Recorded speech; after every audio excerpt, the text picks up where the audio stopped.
नमस्कार मित्रों बोर्ड पर मैं परिपथना बे प्रश्नों मूकेला पहलो प्रश्न 1/पाई ओम प्रति मीटर दीठ अवरोध धरावता आ जे तमने तार आप्यो छे एने 1 मीटर तारनो अवरोध 1/पाई ओम छे 2 मीटर त्रिज्या धरावता वर्तुळाकार तार पर ए અને બી બિંદુ વચ્ચે 6 વોલ્ટની બેટરી જોડતા બેટરીમાંથી વહેતો પ્રવાહ શોધો 6 વોલ્ટની બેટરી જોડી છે એ બિંદુ બી બિંદુ પાછું લખ્યું છે એ અને બી બિંદુઓ કેન્દ્ર આગળ કાટખૂણો રચે છે એટલે મિત્રો અહીં કાઢે કાટખૂણો तो मित्रों जो पहला तो यानी त्रिज्या मैंने 2 मीटर आपी दी है तारनी जे वर्तुळ बनाव्યું છે વલય બનાવ્યું છે તેની ત્રિજ્યા 2 મીટર આપી દી છે બરાબર છે તો મિત્રો પહેલા તો પરિઘ શોધી નાખો એનો પરિઘ E = 2 પાઈ r E = r ની કિંમત 2 મૂકી 4 પાઈ મીટર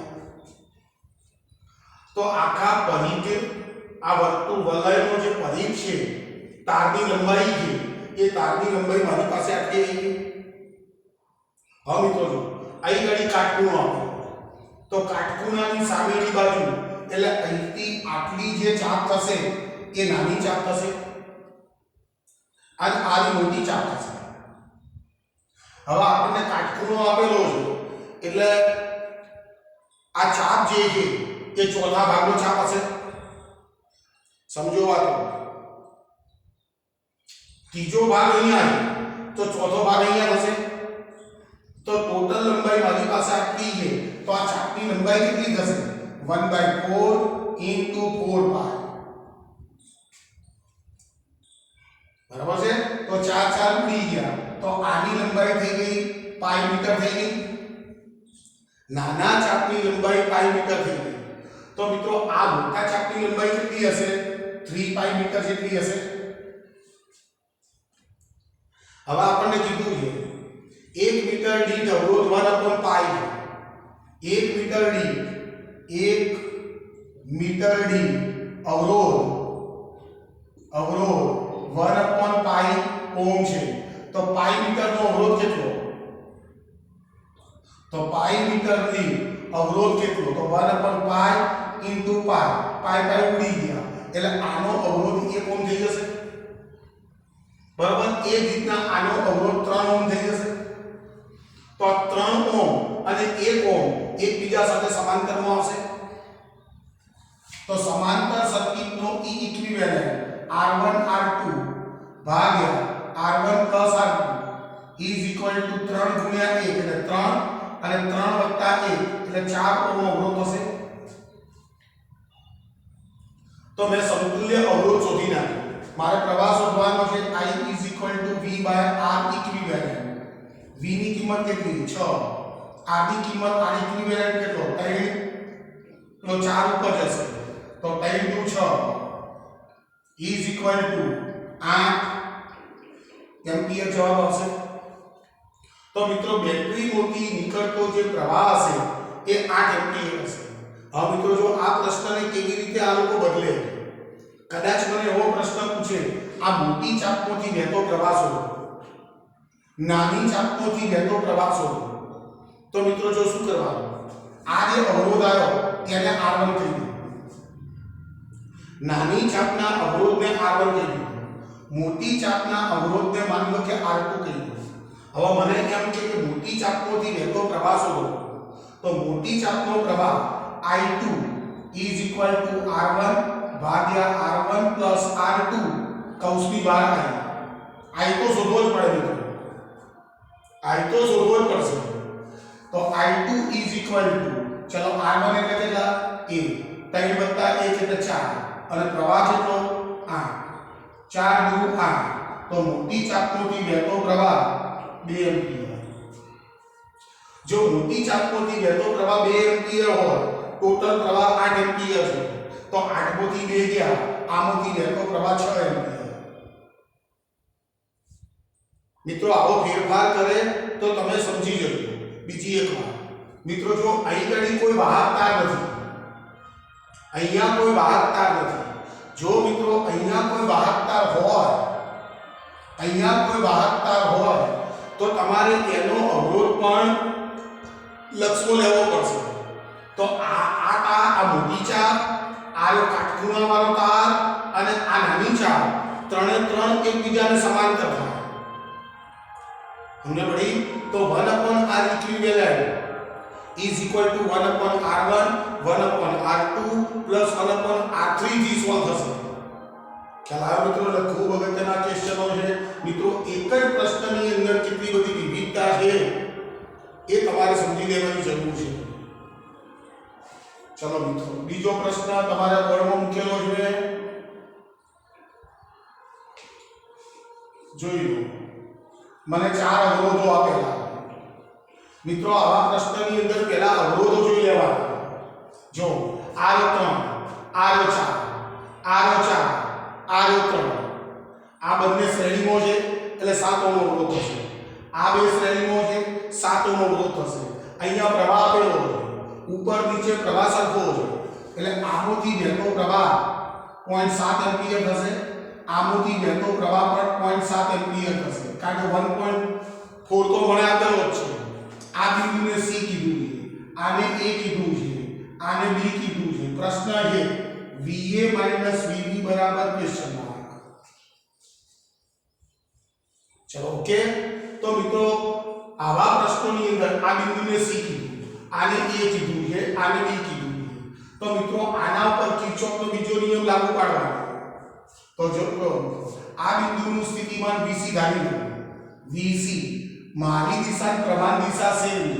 7 તરી 21 2.8 is equal to V. બરાબર. ચલો એ જ પ્રમાણે નીચેની શાખામાં VC minus 7 ચોક 28 એટલે 2.8 is equal to VB. ચલો VA minus VB શોધવાના is equal to VC minus 2.8 minus VC plus 2.8. चलो कैंसल करो. 2.8 માંથી 2.8 ગયા 0.71. चलो મિત્રો ઓકે છે.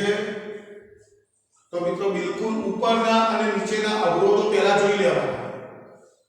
જો તાળો લાંબો હોય, કદાચ ઘણી વખત એવું હોય ઉપરનો અવરોધ અને નીચેનો અવરોધ એકબીજાથી ડબલ હોય, 3 ગણા હોય, તો મિત્રો એ વખતે પ્રવાહના ફોંટા વ્યવસ્થિત પાડવાના જેથી તાળો મળી જાય.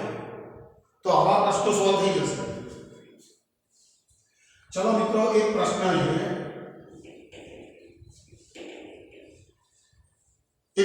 છે, સારો છે,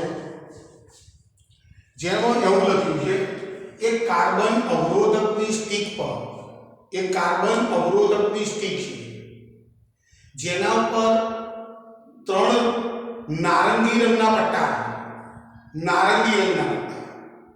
તો મને પ્રશ્ન એવો પૂછ્યો છે કે આ અવરોધનો, આ સ્ટિકનો મહત્તમ અવરોધ કેટલો, એનું મહત્તમ મૂલ્ય કેટલું. મિત્રો ફરી કહું છું, એક કાર્બન અવરોધકની સ્ટિક પર પ્રથમ 3 નારંગી રંગના પટ્ટા, પહેલો પણ નારંગી, બીજો પણ નારંગી અને ત્રીજો પણ નારંગી. તો મને પ્રશ્ન પૂછ્યો છે એનો મહત્તમ અવરોધ કેટલો. તો મિત્રો જો આપણી પાસે સૂત્ર છે B Roy goes to Bombay via gateway. આ 0 1 2 3 4 5 6 7 8 અને 9. હવે પહેલો પટ્ટો કયો? નારંગી, ઓરેન્જ નારંગી, એટલે પહેલો પટ્ટો આવી જશે. ચલો બીજો કયો? નારંગી. એકમ દશક નક્કી થઈ ગયા. અને ત્રીજો પણ નારંગી, એટલે 10 નો ઘાતાંક 10⁻3. હવે મિત્રો બરોબર વભરજો. હવે ચોથો પટ્ટો નથી, ચોથો પટ્ટો નથી એટલે એની ટોલરન્સ પ્લસ ઓર માઈનસ 20% થાય. જો તમને એવો પ્રશ્ન પૂછ્યો કે નારંગી રંગના પટ્ટા છે અવરોધ કેટલો થાય તો આ જવાબ સાચો.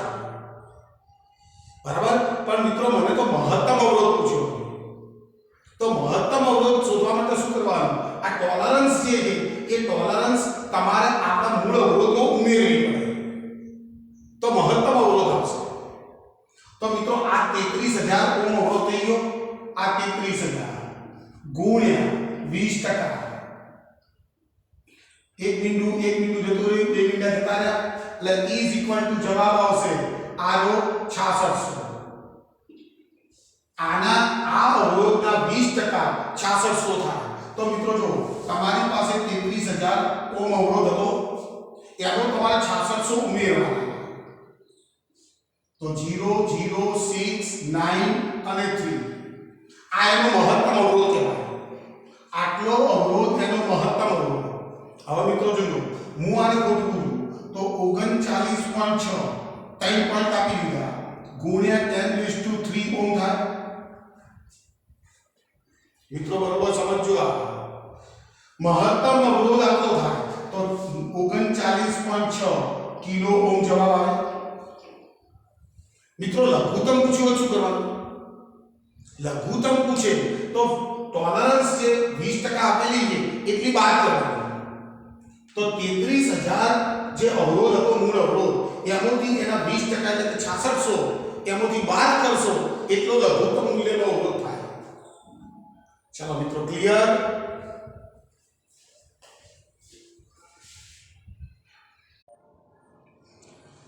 જો મિત્રો એક બીજો પ્રશ્ન મૂકેલો છે મેં જેની અંદર મને ઉપરની શાખામાં 2 ઓહ્મ અવરોધ આપેલો છે, 4 ઓહ્મ અવરોધ આપેલો છે, અહીંયા 1 ઓહ્મ અવરોધ છે, અહીંયા 5 ઓહ્મ અવરોધ છે. હવે મને શરત શું આપેલી છે? આપેલ પરિપથમાં 2 ઓહ્મથી વહેતો પ્રવાહ 3 એમ્પિયર છે. આમાંથી વહેતો પ્રવાહ 3 એમ્પિયર છે. તો પ્રશ્ન શું પૂછ્યો છે? 5 ઓહ્મ અવરોધનો પાવર વ્યય કેટલો થાય? મારે પાવર વ્યય છે. હવે મિત્રો પાવર વ્યયનું એક જ સૂત્ર, પાવર વ્યય P = I² × R. જે તે અવરોધનો પાવર વ્યય કેટલો થાય? P = I² × R મુજબ થાય. ઓકે.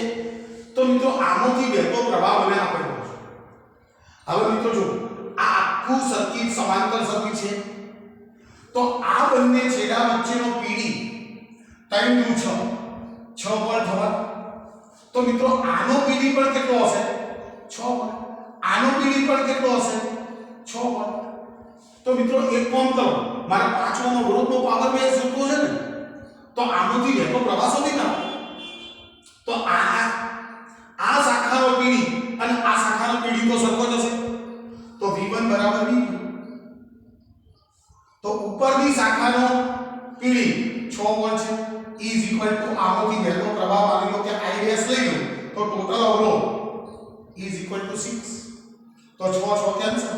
તો I' = 1 એમ્પિયર થયો. આ શાખામાંથી વહેતો પ્રવાહ 1 એમ્પિયર જેટલો છે. હવે મિત્રો જોજો મારે તો પાવર શોધવો છે. તો પાવર P = I² એટલે વહેતો પ્રવાહ 1 એમ્પિયર અને અવરોધ કેટલો? 5 ઓહ્મ ગુણ્યા 5 પાવર P બરાબર 5 વોટ. ખ્યાલ આવે મિત્રો? તો મિત્રો આવા પ્રશ્ન તો બિલકુલ સરળ પડે. શું કરવાનું? ચલો મિત્રો એક પ્રકાશશાસ્ત્રનો પ્રશ્ન છે. મને આવો કહેજો 1.6 વક્રી ભવાનાંક વાળા માધ્યમ એમાંથી પ્રકાશનું એક કિરણ 1.5 વક્રી ભવાનાંક વાળા માધ્યમ B તરફ જાય. જો ઘટ્ટ માધ્યમોથી પ્રકાશનું કિરણ પાતળા માધ્યમમાં જાય તો માધ્યમ A ના ક્રાંતિ કોણનું મૂલ્ય કેટલું? મિત્રો ફરી સમજી જાઓ.